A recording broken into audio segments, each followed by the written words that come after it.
Madre mía, Lince, te tardaste, filibustero. Desde agosto que no enseñas la patita. Sí, bueno, he estado ocupado con otras cosas de mi carrera que me generan más de $50 al mes, perdónenme. Pero, hey, mírame, especial de Navidad. El vídeo de Papá Puerco que llevo prometiendo 5 años. ¿Quieres verlo? Este 25 de diciembre. Este vídeo. 10.000 likes. Esta semana que entra y es vuestro. Los anteriores tuvieron 15 y 20 respectivamente. No es difícil. Vamos, dale. ¡Reviéntalo! What are you waiting for? Do it! El patrocinador de hoy es FlexiSpot. Sí, otra vez. Así de buena es la mesa. Me hice con mi E7 negro con tablero negro también. Y bueno, cuando surgió la oportunidad de pillar otro para la girlfriend, pues había que aprovecharla. De marco blanco y con tablero de bambú, exactamente igual de estable que su hermana mayor y muy fácil de montar. Tardamos menos de una hora en estar cambiando el setup del aglomerado viejo al super escritorio nuevo. Si estáis buscando una opción elevable, rápida, estable, con 2 memorias para tener acceso a tus 2 alturas preferidas y tan ancho y tan profundo como para lo que quiera que necesites poner encima, no puedes equivocarte con este modelo. Podéis haceros con un tremendísimo descuento navideño si seguís el enlace que os dejo en el comentario fijado de este vídeo y la descripción del mismo. Así que, si el metraje de lo que estáis viendo en pantalla tiene buena pinta, echadle un clic y a cotillear a gusto. Muchísimas gracias por vuestra atención, gracias a FlexiSpot por el patrocinio. Y volvamos al vídeo. Por el año 2001 y me encontraba desplazándome a casa de unos amigos de mi tía con un dolor de cabeza terrible, posiblemente provocado por la pataleta que llevaba encima. Y es que no se les había ocurrido un mejor día para esta hoguera de vanidades que es enseñar una nueva segunda vivienda que celebrarlo en mi puñetero cumpleaños, el 18 de julio. ¡No! Ese día, para pasar el rato, me cobijé en una esquina de la gigantesca casa y conectando esta Game Boy a la pared, saqué el cartucho quemadísimo ya del Pokémon Oro y decidí darle una última oportunidad al The Legend of Zelda Oracle of Ages, un juego que un amigo me prestó diciéndome que era de acción, pero que realmente era una frustrante colección de puzzles con la que ya me había rendido en un par de ocasiones. Más en este entorno hostil y con literalmente nada más que hacer, decidí darle una última oportunidad y después de la primera hora, al terminar la primera mazmorra, algo dentro de mi aún blando cráneo hizo clic y ya no hubo vuelta atrás. Yo crecí con la PlayStation original, así que los juegos buenos eran los de PlayStation, los Final Fantasy, los Metal Gear. Zelda era un juego extraño, con un inglés incomprensible de un payaso vestido de Peter Pan que no podía salir de un bosque porque otro payaso se metía en medio. ¿Cómo iba esta experiencia a ser siquiera capaz de competir con algo con un Spyro de Dragon? Completamente imposible. Y este juego no solo llevaba el mismo nombre, encima era una versión portátil. Nah, una mierda, seguro. Solo lo tenía encima porque un amigo mío insistió muchísimo en prestármelo para que le diese una oportunidad. Y como podéis ver, nunca se lo devolví. Así que hoy día debe de sentirse bastante estúpido. Este juego me absorbió. Estaba como un adicto buscando cada secreto, explorando cada pantalla, esperando recibir su dulce. Al año siguiente hablé con otro amigo que tenía una GameCube y para el descontento de nuestras sendas madres nos cambiamos la PlayStation 2 y la Cube durante el verano. Él me prestó la GameCube con el Tale of Symphonia, el Wind Waker y el disco de reserva que venía con los Zeldas originales, el Ocarina of Time y el Majora's Mask, y yo le dejé Final Fantasy X y el primer Kingdom Hearts, una manzanita envenenada ahí, no lo vamos a negar. A los pocos años ya había jugado a todos los juegos de la saga. Podríamos decir que, a pesar de mi falta de merchan, o bueno, de poseer los juegos siquiera, me considero bastante fan. Muchos miembros de mi audiencia han objetado al respecto porque de alguna forma esta saga ha demostrado ser un monolito en lo que respecta al plástico que vende como pocas. Y bueno, ya sabéis de qué estoy hablando. Tener una vitrina con la guía ilustrada de Hyrule, una consola especial o una colección de amigos sin sacarlo de su caja, camisetas, joyas o hasta tatuajes, con los elementos más reconocibles de la saga, no son extraños como a jugar en sus fans más hardcoretas. Y no os voy a mentir, a mí no podría traérmela más al pairo para su desgracia. Pero bromas aparte, la verdad es que les entiendo perfectamente. Por la forma en la que la Biblia de esta franquicia está construida, es muy sencillo verlo como una suerte de fetiche al que venerar. La historia de origen del mundo, los poderes divinos, el viaje del héroe, los momentos de celebración y de trauma, y sobre todo la música que lo acompaña y lo viste. Todo. Son estos elementos en tándem capaces de elevar lo que, seamos sinceros, suelen ser historias muy simples. Pues hace un tiempo yo dije que sí, y si no habéis visto el vídeo de ¡Dios mío de mi vida! ¡Medio millón de visitas!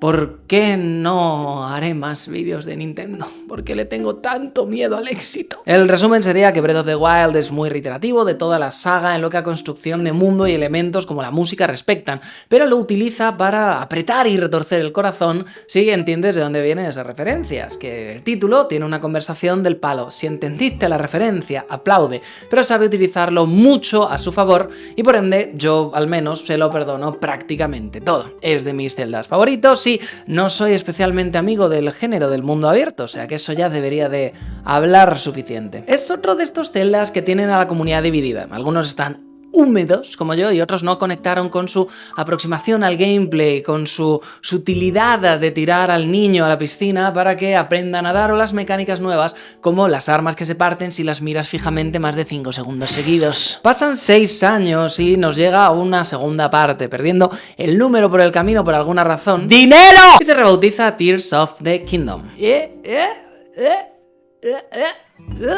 Tears como un cacho del reino porque se cae a pedazos y tears como lágrimas porque las lágrimas te cuentan la historia del reino. ¿Lo pillaron? ¿Lo pillaron? ¿Lo pillaron? Desde el primer tráiler promete ser una experiencia bastante más narrativa que su primera parte y una secuela directa del mismo. Con lo poco que pudimos ver en las paredes de la tumba, los canales de teorías ya tuvieron suficiente para sustentarse años, pero también parecía que quería reescribir un poco los elementos que han caracterizado a las mecánicas del primero. La rueda de verbos evoluciona y, por ejemplo, el imán pasa a ser un rayo tractor que ahora funciona con cualquier cosa, y el bloque de hielo, para llegar más alto, pasa a ser directamente un teletransportador. Pero lo que deja a todo el mundo con el culo torcido es la mecánica de combinar objetos. El juego prometía que íbamos a poder mezclar todo con todo y que cada objeto tendría efectos diferentes en función de lo que utilizásemos en el combo. ¿Espada de fuego? Lo siento, ya no me suena. Ahora literal cualquier tipo de arma puede ir con la flama incorporada. Pero esto no iba a estar limitado únicamente con los materiales que pilles por el mapa, puesto que con la nueva tecnología técnicamente vas a poder hacer desde una lanchita motora para cruzar el río hasta... A weapon to surpass Metal Gear. Esperamos un poco más y al fin tuvimos el juego en nuestras manos. Y todo lo que podíamos esperar se nos había quedado corto. Ahora los enemigos sueltan los cuernos o los dientes cuando mueren y con estos materiales somos capaces de hacer armas poderosísimas de literalmente cualquier cosa. Así que ese miedo constante de la primera parte de romper tus mejores armas que te llevaba a no utilizarlas desaparece.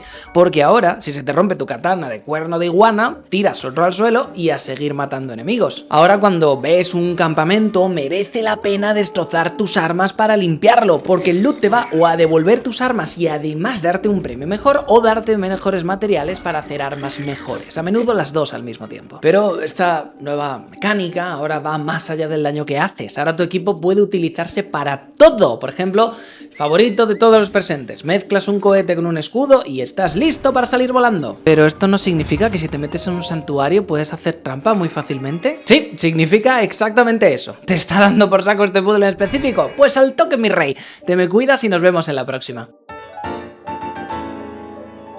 Y ya que hablamos de los santuarios, la cantidad de Zelda en su estado más puro que te vas a encontrar repartido por todo el mapa es simple y llanamente sobresaliente. Desde los más cercanos a tu punto de origen, que te introducen a más tipos de máquinas zona y te enseñan cómo utilizarlas de forma divertida y súper ingeniosa, a los que te dejan literalmente en calzoncillos y te dicen: te has metido en el barrio equivocado, muchacho, para que mantengan su dificultad incluso si tu equipo es perfecto para cuando llegas ahí. Es en estos diseños donde puedes ver la maestra mano del equipo, dejándote chisear los de relleno, pero bloqueándote los que tienen una mecánica que mostrarte, porque no hay mejor tutorial que el que no sabes que estás tomando. Esos momentos de serendipia, de completar el puzzle y entender los 1001 usos que va a tener esa pieza en específico de ahora en adelante, son de lo mejor que se ha diseñado en esta franquicia. No voy a decir que este elemento sea perfecto, el poder girar solo en incrementos de 45 grados hace que sea un poquito difícil de girar girar y maniobrar. Y la mecánica para poder hacer las construcciones rápidas está tan escondida que no me sorprendería que muchos de vosotros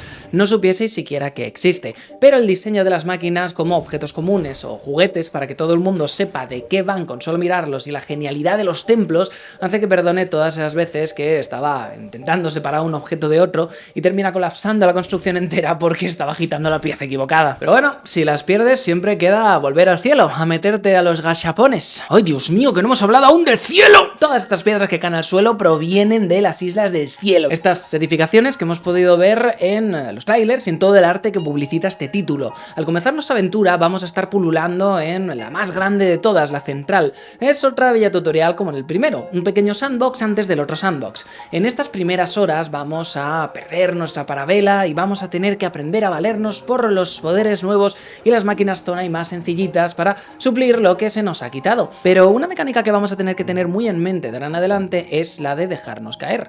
Aumentando o reduciendo la velocidad podemos controlar un pelín la dirección a la que aterrizamos y en estas primeras horas esperemos que sea en el agua. Cuando recuperamos nuestro equipo nos vamos a dar cuenta de que hay agujeros en la tierra y si tenéis a tono de espíritu aventurero, pues bueno, Jerónimo. Una Switch que tiene la potencia aproximada de 2 patatas, sea capaz de cambiar del cielo a la tierra y de la tierra al subsuelo sin plantarte una pantalla de carga, es de unos niveles de brujería que yo al menos no termino de explicarme. Y bueno, pues ya está, ¿no? O sea, buen juego, ganador del GOTY en acción-aventura. Bastante bien, soluciona todos los problemas del primero. Recomendadísimo. 10 de 10. ¡Ah! Espera, ¿este vídeo era un Tears of the Kingdom? ¿Es basura?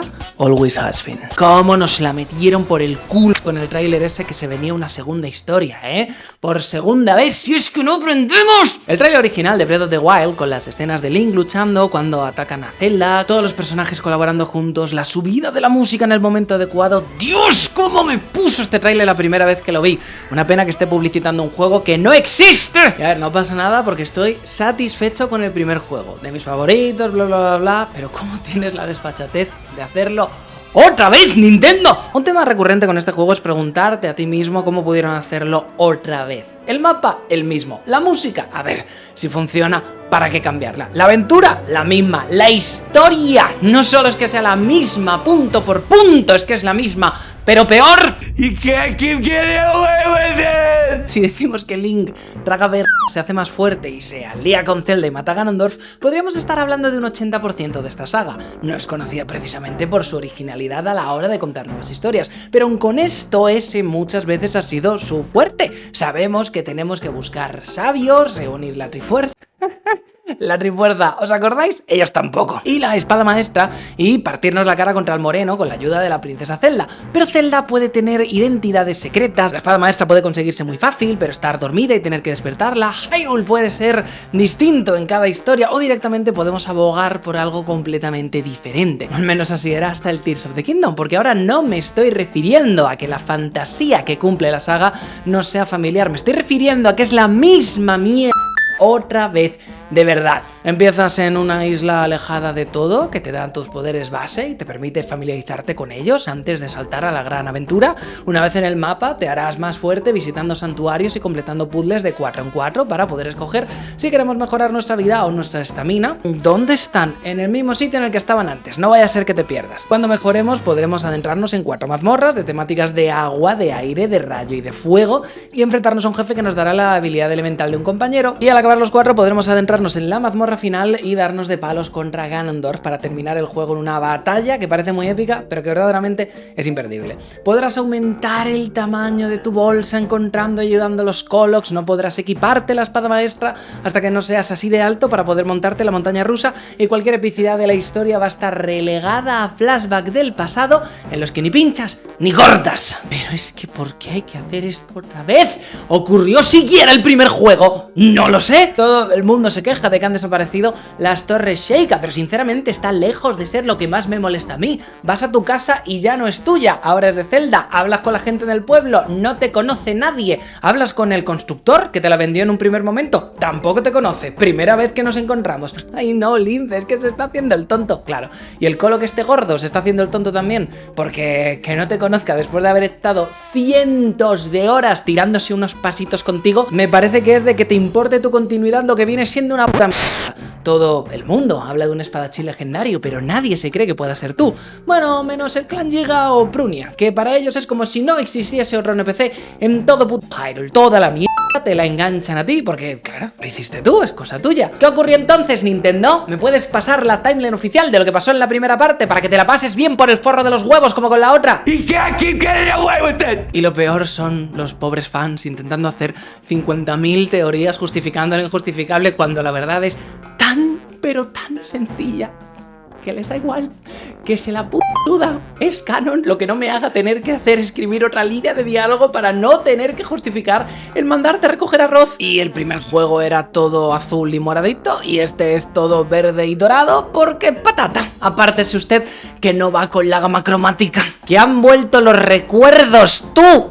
Pero si Link ya se ha curado de la amnesia. Ya bueno, son los recuerdos de Zelda. Te manda mensajes desde el pasado que se ve que el primer rey era un pinche furro. ¿A mí qué cojones me estás contando? Los recuerdos del primer juego tienen un sentido porque están cerca de lugares de interés de lo que ocurre en el propio recuerdo. Ergo, tiene sentido para un amnésico el recuperar los recuerdos una vez que pasa por un edificio o por un paisaje o por algo que motive ese flujo de memorias perdidas. En el pasado descubres el porqué de tus motivaciones, sabes cuál es tu lugar y te explican la relación que tienes con el resto del elenco de tus compañeros antes del letargo. Joder, me interesa saber la relación que tienen conmigo y con sus descendientes porque la historia es reciente, es relevante, pasó hace 100 años que son los que llevo durmiendo. Pero qué estás contando de algo que pasó 10.000 años en el pasado, socio. En Breath of the Wild recuperas recuerdos porque eres amnésico. Y en el Tears lo recuperas porque es lo que hicimos en el Breath of the Wild. La historia del primero tiene casi todo marcado como voluntario, pero tiene sentido para con lo que te están contando. Si no derrotas a los miniganons, ese hijo de va a estar tan mamadísimo que te va a coger como un toro.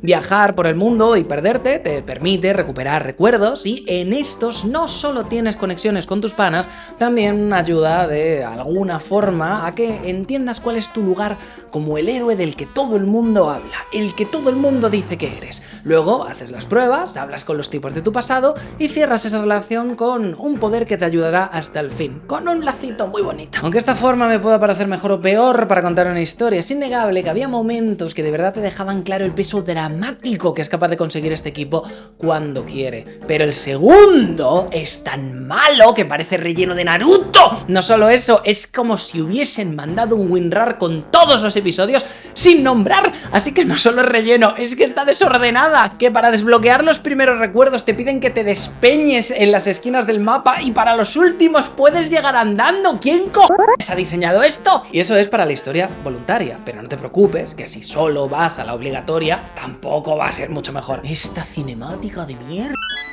Me estás diciendo que el juego que vendió 20 millones de copias en su primer año, ya no digo que no se pueda permitir, digo que no se merezca una variación de 4 PNGs con la misma narración por encima. Y lo peor es que esta narración peca de ser completamente episódica sin ningún tipo de justificación.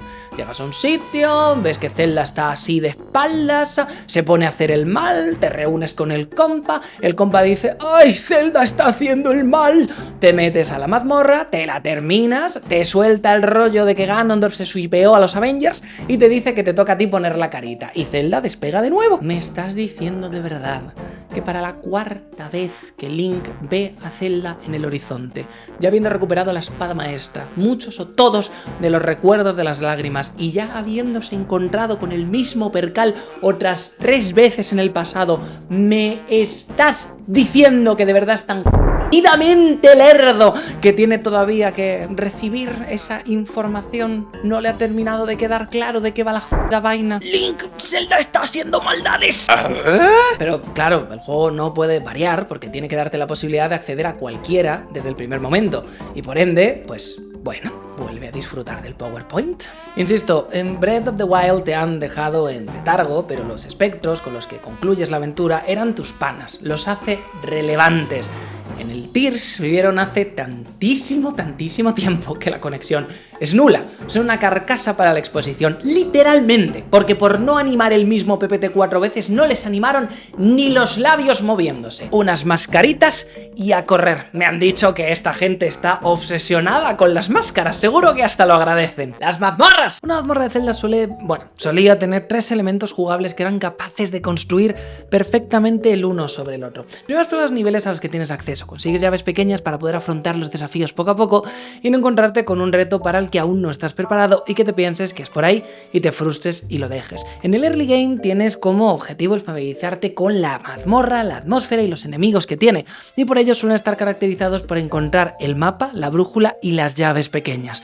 La brújula te marca las habitaciones en las que hay cofres, el mapa te indica cómo llegar a esas habitaciones en las que todavía no has estado y las llaves pequeñas son el acceso a estas salas, y tarde o temprano te encontrarás con el objeto de la mazmorra. Este objeto te va a permitir lidiar con lo que hasta ahora era una total incógnita, recontextualizando por entero todos los elementos de la mazmorra. Ahora los agujeros en la pared son pasadizos, los salientes son asideros y los puntos de no retorno son un camino más a seguir.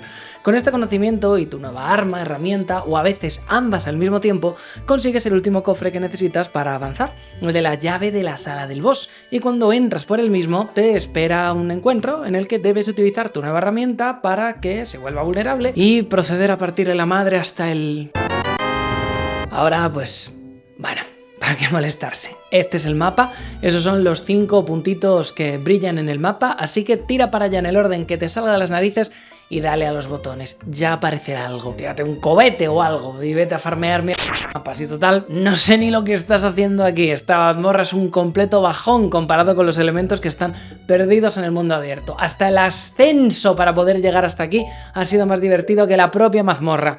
¿Te aburres de la mazmorra de fuego? Pues anda por los raíles y a pastar, si total yo ya he cobrado. Es que no me creo que el mismo equipo haya hecho la cisterna o el barco pirata del Skyward y que hayan diseñado esto también. Es que no me lo creo. ¿Y sabéis lo peor de que ya no puedas contar con una herramienta para poner en acceso rápido?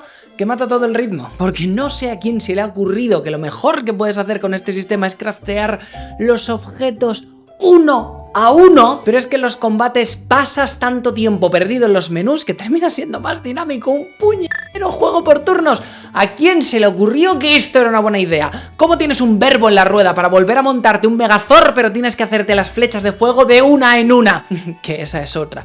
Los verbos. Uno de ellos es amiibo, que ok, pero otro de ellos es el mapa. Pulsas el botón de los verbos, giras la rueda hasta donde está el mapa, seleccionas el mapa, sueltas el botón y se abre el mapa. ¡Que se abre pulsando un puñetero botón en el mando! Nintendo es conocida por desarrollar mecánica, siguen teniendo corazón de juguetero detrás de todos estos dientes de sierra, y aunque lleva ya décadas disimulando, este gameplay ya no quiere hacerte partícipe de su propia historia porque no la tiene. No una que tenga algo nuevo que decir, no la tiene y punto, porque no la necesita. Zelda se ha muerto atragantado por su propio éxito y me toca los que flipas porque cada vez que veo una recopilación de influencers deshaciéndose en lágrimas cuando están terminando el juego, quiero estar el primero de esa compilación. Hay decenas de sagas que están basadas en cantar un estribillo bien en el momento adecuado y que todo el mundo aplauda. Zelda es una de ellas. Cada vez que tiene que pasar algo chulo en Star Wars, la atmósfera se detiene.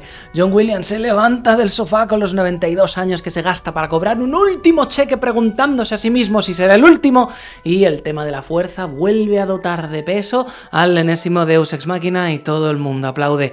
Cada vez que alguien se ríe del sueño de cualquier patán, en One Piece, Luffy camina muy despacito hacia el enemigo con la cara súper seria para que éste le menosprecie. Empieza a sonar Overtaken mientras Luffy espera el último momento para como darle tremendo en la cara y hasta que retumbe el suelo el infeliz que tenga por delante, acompañado por 50 flashbacks de gente que lo ha pasado muy mal, y volver a gritar a pleno pulmón que va a ser el rey de los piratas. Y la gente aplaude con las nalgas. Han pasado 25 años, Oda. Tienes que tener algo más en el arsenal, hijo de mil...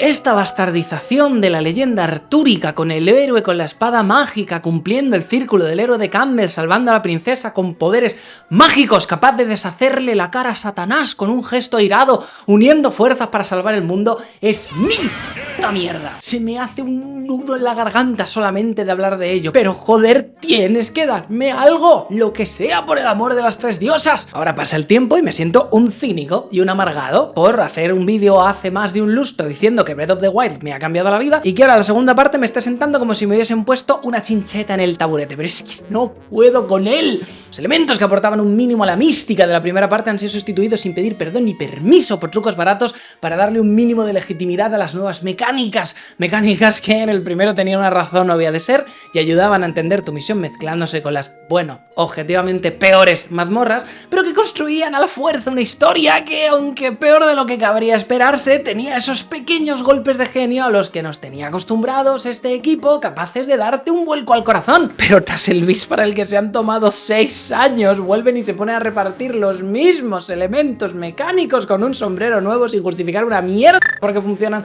así, más allá de es que así era como ocurría en el Breath of the Wild. Y el primero vendió muchas copias, así que... Y podría perdonarlo todo si tuviese un trayecto final un poquito más paleteable, pero es que son un reverendo coñazo. Las mazmorras son todas menos interesantes que simplemente perderte por el mapa. ¿Qué digo? Son menos interesantes que el viaje para llegar hasta ellas. Y todo para que al final te pegues con medio despliegue de assets una y otra vez, solo para llegar a Ganon y que te queden 3 corazones de la cantidad de roña que tienes pegada en el cuerpo, que como no te hayas traído unos sólidos guapos y unos potecitos para cocinar, ya puedes ir cargando la partida anterior con cara de gil para hacerte la mazmorra final otra vez, porque sorpresa, no te puedes teletransportar una vez te metes en el buio. Tipo di buio! È il buio dell'abisso! Perché stai cercando il sole nell'abisso? Y lo peor es que, ¿para qué? Sí, la pelea es divertida, tiene varias fases y Ganon pega como un camión, pero es que no sabes ni quién es. Tu única motivación es que te han tirado el muerto y es tu responsabilidad, pero han pasado 10.000 años. ¿Quién es este señor? Do not look away. You witness a king's revival. ¿Pero usted quién es? De todo. Cuando subes a por el que para la mayoría de los jugadores es el primer jefe en las 50 horas aproximadamente mínimo que vamos a echarle a este juego, tienes que encontrar un chaval que se ha escapado de casa, inseguro sobre sí mismo, su poder, su destino y su lugar en su tribu. Estableciendo un lazo de camaradería, nos ayudamos mutuamente para poder pasar las pruebas de un mal que lleva siglos dormido, pero que ahora está acechando los suyos. Todo para llegar hasta un lugar sagrado y notar ese despertar del elegido al que apoyamos para aceptar la misión de su antepasado. Su destino puesto en palabras, su propósito para vivir si probamos que somos dignos terminando el templo, y una vez asentado lo que está en juego, con las pruebas terminadas, nos alzamos en el aire para acabar con la criatura que está a punto de diezmar a los suyos. Luchamos en el aire al unísono y los compositores nos agarran el corazón y nos aprietan como si se hubiesen olvidado de nuestra palabra de seguridad.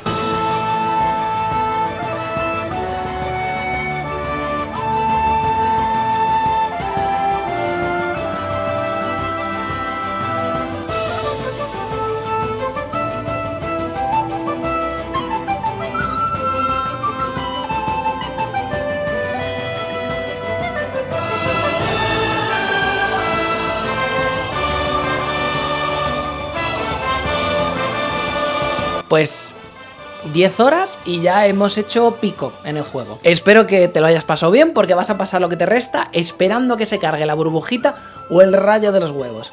No mires ahí, solamente te vas a hacer daño.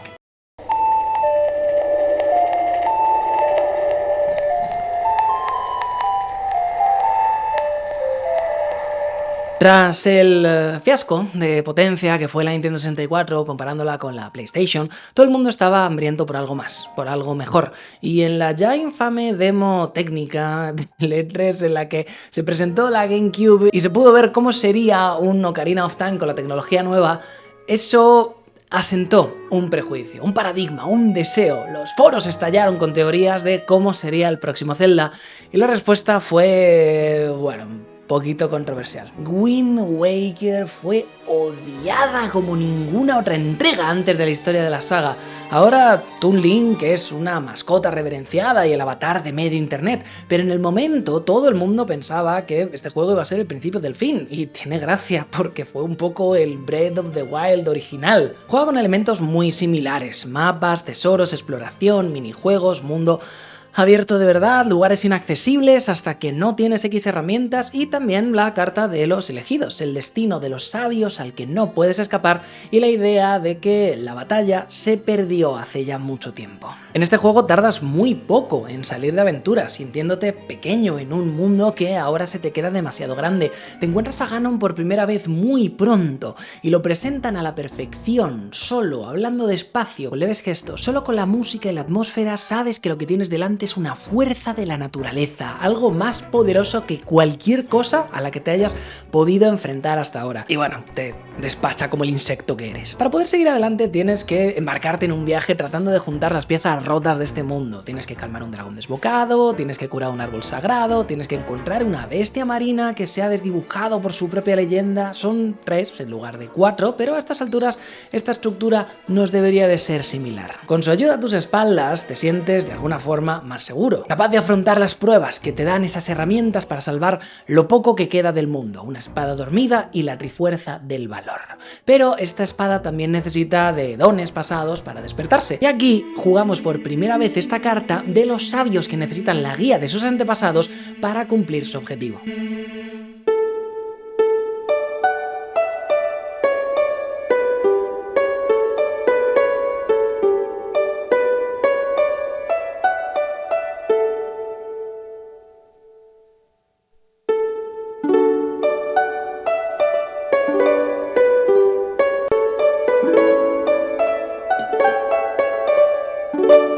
¿Lo habéis visto? Este es un juego basado en la música, así que implicar a Link con una batuta, llevando a los músicos, es una forma brillante de hacerle partícipe de esta historia, de esta escena. Posteriormente, la canción del pasado y la del futuro se hermanan en una atmósfera perfecta porque el antepasado no busca sustituirle, solo busca pasarle el testigo. Somos conscientes de lo que está en juego, somos partícipes de su ejecución, y la relación de los sabios no se limita a que un PNG sin rostro te vomite por quinta vez la misma pieza de exposición. Esta es la diferencia entre llorar al escuchar un arpegio en un arpa y darle al start para ver si te deja pasarte la cinemática. Cuando en el Tears nos emocionamos porque reconocemos el tema de uno de los juegos anteriores, nos emocionamos por esa música que está unida a momentos como estos. Un paleto de pueblo que no tiene a su nombre ni una muda de repuesto, y la princesa con sangre menos azul de la saga se toman su tiempo para explorar y encontrar su lugar en el mundo, y habiendo establecido a su enemigo como una fuerza de la naturaleza, es mucho más catártico el ver cómo hacen equipo para poder derrotarlo juntos. Esos sendos caminos del héroe y las grandes revelaciones y la reinterpretación de elementos del mundo que adquieren un nuevo significado en la segunda parte de la historia son punto por punto las mismas notas que se está tomando con estos dos títulos nuevos. Ya se sabe, si te gusta Zelda, mismas coplas, diferentes intérpretes. Pero lo que antes se tomaba el tiempo para establecerse, utilizaba las mecánicas que le daban personalidad y las dotaban de peso y significancia, ahora me saben a sacarina aguada. Pero ¿por qué hablar de Wind Waker? Twilight sería mejor ejemplo dadas las conexiones que tiene con el Ocarina of Time, ¿no? Pues bueno, hablo de él porque el que muchos estiman como el peor o el menos serio, puede incluso que el menos épico, ha sabido encontrar mejor ese equilibrio entre la libertad del mundo abierto y el mimo a la narrativa que solo puede conseguirse dándole un poco de la mano al jugador, no siempre, solo un poco a ratitos. Y esto es importante porque es el elemento fundamental de la fantasía de esta saga, la épica. Yo ya soy incapaz de encontrar épica una historia aguada que es capaz de emocionarte solo cuando está haciendo referencia a lo que fue en otro tiempo o cuando te está vendiendo algo que simple y llanamente no es. Pero obviamente es hacia donde nos dirigimos. Los devs han confirmado que la historia ya a estas alturas es algo secundario, que el resto de los juegos de la saga, al menos por ahora, van a ser exactamente iguales que este. Un mundo abierto con caras reconocibles que se embolse 20 millones en el primer año, y si no está a la altura, pues bueno, a Pokémon parece que le va bien. Este juego es una obra maestra técnica. Cuando lo estás jugando no entiendes cómo son capaces de hacer ni la mitad de lo que hacen. La maestría para hacer algo así es algo digno de admirar, especialmente en esta generación. Tanto esta como su primera parte son un regalo para toda la comunidad de nintenderos. Cientos de horas de diversión, exploración, acción y combate. Pero simplemente me habría gustado que no hubiesen tenido que sacrificar la historia de una de mis sagas favoritas para poder hacer esta nueva franquicia. Más música propia, más historia sin copiarle el workbook a su primera parte, más historia sin copiarse el workbook a sí mismo la semana pasada. Me ha gustado que los únicos puntos narrativos que quieren decir algo con esta historia, esos momentos de sacrificio absoluto que marcan el tema de lo que más o menos quieren contar, se hubiesen contado de verdad. Y no se hubiesen sacado una excusa barata de lo HAL para deshacerlos justo antes de terminar el título y por tanto les hubiese quitado todo su peso dramático. Son partes de la historia muy poderosas, pero no puedes cagarte al final, porque si lo haces, nunca fueron reales. Me hubiese gustado tener otro juego porque de haber sido así, pues habría podido hacer otro tipo de vídeo. Pero bueno, ya sabéis lo que se dice, line goes up, así que dejémonos de hablar de narrativa y épica que ya no le importan a nadie y concentrémonos en el nuevo foco de esta saga. ¿Cómo ponerte mamadísimo en los 30 primeros minutos? ¡Lona 500 diamantes por minuto! Truco imparcheable, donde se farmea mejor en el juego de farmear para luego no usar nada de lo que estás farmeando porque se gasta. ¿Cómo se truca el contador de experiencia invisible para poder farmear las armas más poderosas a partir de la segunda hora? Lo hemos mirado en el código, pero está en el juego, es intended gameplay. Localización de todas las armaduras que necesitas para que cojan polvo en el inventario porque son tan malas que no las vas a usarlas ni para vértelas puestas. Mejora de trepar, pero en este juego se trepa. Hola, soy Game Master Toolkit y voy a enseñarte cómo Breath of the Wild diseña su mundo a base de triángulos para sorprender al jugador. ¿Triángulos en un Zelda? No me suena. ¿Límites? Va a ser que tampoco. Los mejores elixires que necesitas para tener vida infinita. Ganondorf. Más bien Ganot Get Dank On Boy. Ya está. Soy oficialmente un señor mayor gritándole a una nube. Estoy cansado, fuera de mi propiedad.